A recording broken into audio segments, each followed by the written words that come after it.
Iran sebut izinkan kapal-kapal melintasi Hormuz pasca Trump cabut blokade angkatan lautnya. Namun Amerika Serikat menyatakan belum mencabut blokade laut.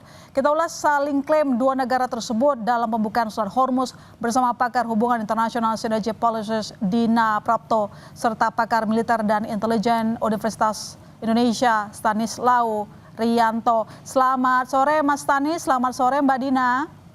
Selamat sore, Mbak. Oke, kita mulai yang terbaru dulu. Mungkin saya ke Mbak Dina. Mbak Dina, ini yang baru sekali ketika Iran menampilkan gambar pelayaran di Selat Hormuz. Tapi kemudian Amerika Serikat belum menyatakan mencabut blokade laut tersebut. Bagaimana kita melihat situasinya di Selat Hormuz kali ini? Irannya yang melakukan klaim, kemudian Amerika Serikat menolak. Biasanya Amerika Serikat yang suka mengklaim duluan. Ya, memang situasinya kedua belah pihak pada dasarnya masih tetap yakin dan percaya itu maksudnya ya, bahwa sebenarnya kekuatan militer kedua belah pihak ini masih bisa digunakan, terutama Iran. Iran ini masih dalam posisi betul-betul pasang kuda-kuda ya, ingin menunjukkan bahwa dia sebenarnya betul-betul tidak takut, satu, tidak gentar, dan yang kedua dia juga siap untuk menghadapi segala ancaman. Perkembangan yang terakhir Mbak Ilona itu kan dari pihak Qatar itu menyampaikan kepada Iran bahwa permintaan untuk melepaskan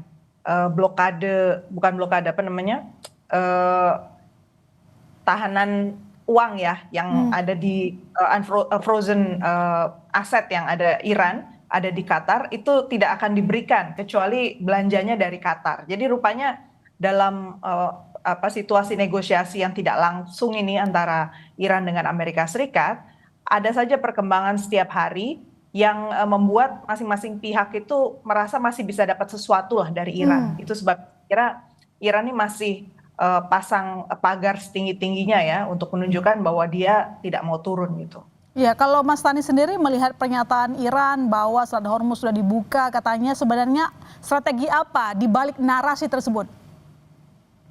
Ya, Selat Hormuz itu memang senjata paling mematikan Iran untuk dunia, bukannya untuk Amerika. Jadi ini senjata yang sangat powerful menurut saya karena mengguncang ekonomi dunia. Dan kalau kita sebenarnya kan dari beberapa informasi ternyata Iran juga meloloskan kapal milik Rusia dan Cina, diloloskan sehingga ini buat semacam sebenarnya ada peluang di sini buat dunia untuk menghentikan blokade ini karena Cina dan Rusia sudah diloloskan. Tapi di sisi lain ini kan cyber, ini kan perang saraf dan propaganda dari pihak Iran. Amerika kan itu juga dengan caranya masing-masing, dengan senjatanya masing-masing. Tapi saya sepakat dengan Mbak Dina tadi bahwa sebenarnya kan banyak orang yang berkepentingan dengan perang ini ingin mendapatkan sesuatu dari perang ini. Jadi sebenarnya ada yang mendapatkan manfaat atau mencari celah-celahan. Banyak pihak yang mencoba mencari celah dari perang ini walaupun kita menjadi korbannya ya, menjadi korban lebih banyak lagi korbannya. Nah, Iran memainkan strategi ini. Dia memainkan kalau ingin mendapatkan manfaat ya harus membela dia misalnya. Amerika juga kan sebenarnya kalau ada yang mau mendapatkan manfaat ya harus membela dia. Tapi ini kan ternyata sudah berlarut-larut hingga hampir 100 hari dan korbannya cukup besar bagi dunia. Jadi kita harapannya sampai 100 hari ini ya sudah lah, maksudnya ya, jangan sampai saling menyandera itu walaupun Selat Hormuz sekarang dikuasai Iran dan Amerika sebenarnya tidak memblokade di Selat Hormuznya tapi di bawahnya di dekat pangkalannya di Oman. Tapi ini juga ekonomi dunia jadi semacam terganggu dan sangat signifikan bagi kita. Tapi ini cyber sih, kedua pihak memainkan itu. Oke, Mbak Dina, ini kan kedua pihak kalau disampaikan memainkan narasinya sendiri ini merupakan cyber begitu dan mereka merasa bahwa punya daya tawar yang tinggi. Nah, tapi kalau melihat posisi katakanlah di negara Teluk, melihat situasi yang saat ini, kemana kira-kira negara Teluk apakah tetap akan setia kepada Amerika Serikat atau sebenarnya sudah mulai ya ngintip-ngintip ke Iran? Mata mereka sekarang sebenarnya ada di Israel. Oke. Saya juga melihat bahwa Israel ini kelihatannya mengambil kesempatan yang paling besar dalam segala kesempitan ini. Kalau negara lain di Teluk ini paling enggak karena dia memang bertetangga sangat dekat satu sama lain, kalaupun mereka mengambil keuntungan kayaknya nggak bisa langsung besar-besaran gitu ya. Sementara kalau Israel yang saya perhatikan ini mereka langsung berusaha secepat mungkin mengambil alih Lebanon. Hari ini kan sudah ada serangan sampai ke selatan kota Beirut ya, ibu kota dari Lebanon. Ini satu indikasi yang sangat buruk sebenarnya ya, karena kalau Lebanon itu sampai dikuasai oleh Israel, ini bisa dibayangkan pertarungan ke depannya, jangka panjangnya antara negara-negara Teluk juga Iran dengan Israel ini semakin memburuk. Jadi itu benar-benar lasting ya. It's gonna be a very lasting conflict di Timur Tengah dan situasinya akan sangat berubah dibandingkan masa sebelum JCPOA itu ada atau masa sebelum Amerika Serikat meninggalkan JCPOA atau nuclear deal.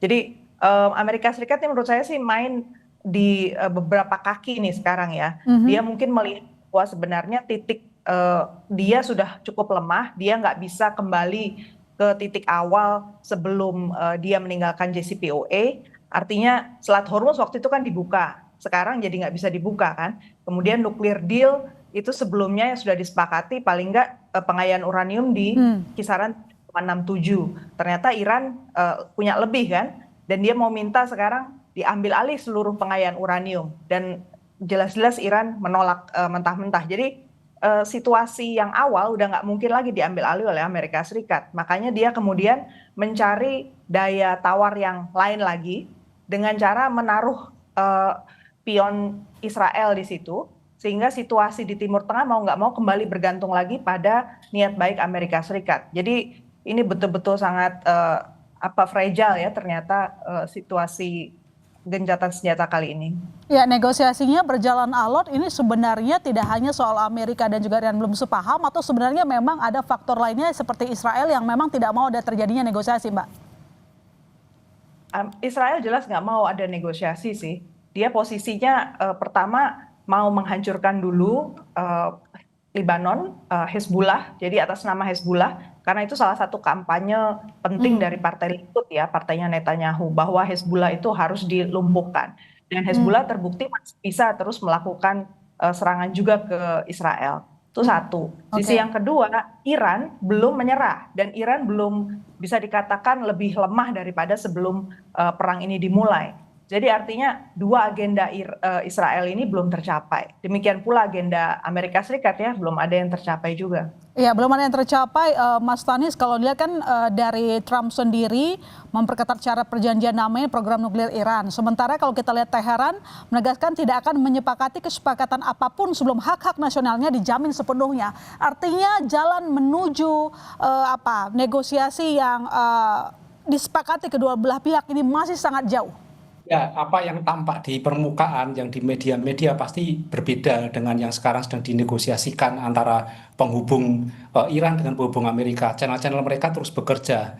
Tapi yang menarik sebenarnya tadi yang Mbak Dina sampaikan bahwa Amerika menggunakan pionnya Israel, saya malah berpendapat sebaliknya. Jangan-jangan ini Amerika menjadi pionnya Israel, jangan-jangan Amerika yang menjadi pion Israel, jangan-jangan ini bisa saja terjadi seperti itu. Karena yang paling berkepentingan dengan nuklir itu sebenarnya Israel. Israel merasa sangat terancam dengan keberadaan Iran karena senjata Iran ini kan dalam radiusnya Israel dalam radius senjata Iran. Jadi yang paling terancam jika nanti Iran menggunakan senjata nuklir itu Israel. Nah makanya dalam perundingan ini kan setengah mati Amerika soal uranium, soal nuklir supaya Israel aman. Sebenarnya kan Amerika jauh ya, dia tidak ada kekuatan itu. Makanya ya saya boleh berbeda pendapat nih, jangan-jangan Amerika menjadi pionnya. Dan ini kalau memang Amerika menjadi pionnya, maka sebenarnya yang nanti menjadi penentu dalam perundingan ya jangan-jangan bisa jadi Israel, kecuali pecah kongsi. Ketika Amerika pecah kongsi dengan Israel, tapi kayaknya mereka pecah kongsi juga sangat sulit sekali karena sudah lama sekali mereka menjadi sehidup semati, jadi nampaknya sangat susah. Jadi Anda lihat sekarang bukan ada perpecahan antara Amerika Serikat dengan Israel? Ada yang menduga seperti itu, ada indikasi-indikasi yang nampak kongsi, tetapi saya kira ini karena kepentingan masing-masing yang kuat. Amerika punya kepentingan misalnya soal politik, soal ekonomi, Israel juga penting soal keamanan. Jadi ini nanti yang bisa memecahkan mereka soal kepentingan yang berbeda. Iya, seberapa kuat sih daya tahan dari Iran ini mempertahankan sikap mereka? Menurut Anda dari segi mungkin ketahanan militer? Sangat mengejutkan memang ketika dalam global firepower itu kan Amerika nomor 1, kemudian Israel nomor 15, Iran nomor 16. Hingga 100 perang, Iran itu belum kalah.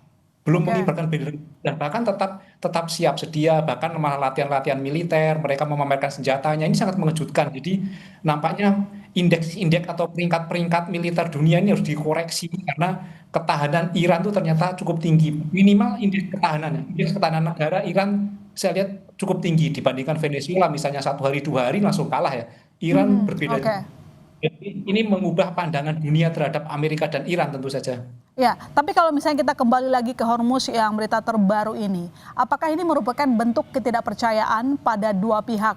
Siapa yang sebenarnya harus membuka dulu, Amerika Serikat buka blokade dulu, atau Iran buka Hormuz tanpa tarif terlebih dahulu? Kalau kita lihat ke perkembangan negosiasi soal Hormuz, ini apakah sudah ada kemajuan jika dibandingkan dengan isu nuklir misalnya? Ternyata belum juga, Belum karena juga. dulu sebelumnya kan sudah ada kemajuan sebenarnya. Iran kan sudah sempat mau membuka Selat Hormuz terlebih dahulu, tapi kemudian Amerika Serikat memutuskan untuk tetap memblokir pelabuhan-pelabuhan Iran. Oke. Nah, itu menjadi satu catatan ya buat Iran bahwa sebenarnya yang harusnya mencabut duluan blokade itu ya Amerika Serikat. Sementara kalau Amerika Serikat jelas pasti secara retorika dia nggak mau dia duluan yang cabut kan, pasti maunya dari pihak Iran dulu. Jadi kalau dilihat dari perkembangan terakhir juga di kawasan Bahrain itu, di daerah di salah satu semenanjung di sana sudah ada kerjasama sekarang antara UK dengan US, Inggris dengan US, yang fungsinya itu untuk mensinkronkan informasi dari kapal-kapal komersil ke kapal Joint Maritime Information Center-nya CENTCOM Amerika Serikat. Dan fungsinya di situ adalah untuk, saya duga, memata-matai juga ya situasi di lapangan. Dari pihak Iran pastinya mendengar perkembangan ini, apalagi cakupan dari wilayah pemantauan dari US NAVCEN ini cukup luas ya, mulai dari Laut Arabia, Laut Merah, Oman, sama Gulf of Oman, sama Indian Ocean. Jadi ini efeknya berarti ada kemungkinan Amerika Serikat juga sedang mempersiapkan sesuatu lagi gitu loh. Yang itu yang kita nggak tahu. Jadi tadi seperti saya katakan di awal, Qatar dalam posisi yang ternyata masih bisa diubah, mencoba mencari celah dia mendapatkan sesuatu lagi dari Iran.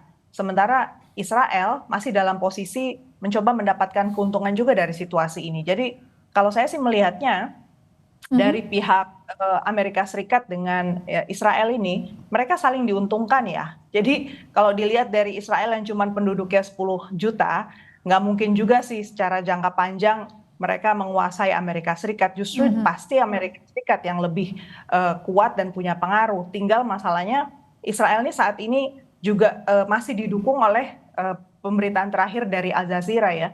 Mereka menerima pasokan senjata dan juga pesanan membuat senjata dari 51 negara di dunia. Jadi artinya bukan cuma negara-negara yang di Teluk ternyata yang sedang mencari keuntungan dari situasi ini, tapi ada lebih banyak dunia juga yang diuntungkan dari bisnis persenjataan yang dilakukan oleh Israel. Tapi bagaimana dengan mungkin keterlibatan negara Teluk atas nasib Selat Hormuz ini? Negara Teluk ini sekarang masih menahan diri ya. Yang saya lihat mereka masuk informasinya itu lewat Pakistan, lewat Qatar dalam proses negosiasi. Tapi kalau dalam open statement mereka kelihatannya sangat membatasi diri apa yang dia sampaikan. Jadi mungkin dia masih menunggu juga posisi Amerika Serikat. Iya, kalau menurut Mas Tanis, bagaimana posisi negara Teluk sejauh ini melibatkan mereka terkait dengan nasib Selat Hormuz? Mas Tanis? Saya kira bukan hanya negara Teluk, tapi negara hati-hati dalam melawan Iran karena Iran punya persenjataan yang bisa menjangkau mereka. Jadi peluru Iran ini bisa sampai jangkauan 5.000 km dan ini masuk wilayah negara-negara NATO, apalagi negara Teluk. Jadi mereka hati-hati sekali. Hati-hati karena apa? Membela Amerika juga mungkin dampak bisa kena Iran, membela Iran juga kena Amerika. Jadi mereka memilih untuk posisi netral. Saya kira ini posisi yang paling aman dan paling baik melihat situasi ini, karena jika ada negara yang ikut serta masuk, ini bukan nambah perang semakin reda, tapi akan semakin berantakan saya kira situasinya. Kita lihat seperti Rusia juga, Cina, ini kan semua orang tahu bahwa ini membantu Cina, membantu Iran juga, Cina kemudian Rusia juga membantu, tapi tidak dinampakkan secara terbuka. Kita lihat ketika kunjungan Amerika ke Cina, nampak sekali bahwa ada yang mengatakan bahwa Presiden Trump nampak sekali meminta-minta pada Cina, tapi ini kan menunjukkan bahwa Cina membantu Iran. Jadi saya kira memang yang baik adalah tidak membantu mereka untuk berperang, tapi sebenarnya membantu mereka untuk menghentikan perang. Baik. Jadi pertemuan Trump dengan Xi Jinping kemarin, lalu kemudian nanti next dengan dengan Rusia begitu, dengan Putin, apakah Anda tidak melihat ada harapan mungkin bagi kedua negara menengahi atau menjadi sponsor dalam kemeja negosiasi, atau justru menurut Anda kedua negara masih akan bersebelah kepada Iran? Saya yakin kalau dalam pertemuan formal pasti kedua negara ingin perang segera berhenti. Oke. Semua menginginkan ini ya. Jadi semua sepakat harus mewujudkan perdamaian dunia, mewujudkan unsur-unsur kemanusiaan. Tetapi kan ada kepentingan-kepentingan lain di balik itu ya. Dan pasti akan beda apa yang disampaikan di antar kepala negara dengan yang di lapangan jika mereka punya kepentingan lain itu kan. Tapi harapan saya Trump sudah mau datang ke Cina. Ini kan menunjukkan bahwa dia sebenarnya meminta bantuan Cina untuk mengendalikan Iran. Sekarang sebenarnya saya setuju tadi bahwa sebenarnya Amerika buka dulu lah itu. Yang di bawah Oman itu yang masuk ke Selat Hormuz itu. Kalau itu dibuka dulu, harusnya Iran akan buka. Karena Selat Hormuz itu menjadi otoritas Iran. Sementara Amerika kan tidak punya otoritas di situ. Dia jauh sekali negaranya. Harusnya Amerika membuka dulu, kemudian Iran membuka. Tapi ini kan keras kepala, kan sama-sama keras kepala. Amerika tidak mau meninggalkan Iran dengan kekalahan. Ini pasti akan menjadi masalah di karir politiknya. Makanya Oke. dia sebenarnya nyari strategi, exit strategi dari Iran itu seperti apa supaya dia pulang bukan dengan malu. Oke, tapi situasi ini kira-kira akan berlangsung sampai kapan ya? Meskipun sudah ada perjalanan diplomasi baik dilakukan oleh pihak Iran maupun pihak Amerika Serikat, Trumpnya sendiri turun gunung ke China.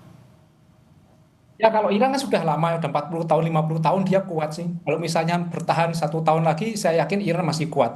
Persoalannya adalah Amerika. Oke. Ada sudah tuntutan soal budget, soal politik yang sudah 500 triliun itu bagaimana dampaknya. Saya kira tergantung Kongres Amerika juga senat seperti apa. Ketika nanti setuju perang ya masih bertahan. Tapi kalau tidak setuju, apalagi terkait biaya, saya kira akan segera berhenti. Dan paling strateginya bagaimana supaya berhenti itu tidak memalukan Amerika. Oke, baik. Mbak Dina, sudah beberapa minggu lalu pertemuan Trump dengan Xi Jinping terjadi begitu ya. Tapi menurut Anda apakah sudah ada hasil tanda-tanda yang baik? Karena sebelumnya Anda mengatakan Amerika Serikat tengah mempersiapkan sesuatu yang kita tidak tahu. Yang kalau diterjemahkan mungkin maksud Anda sinyal untuk negosiasi yang diharapkan oleh Amerika Serikat bisa saja tidak terwujud.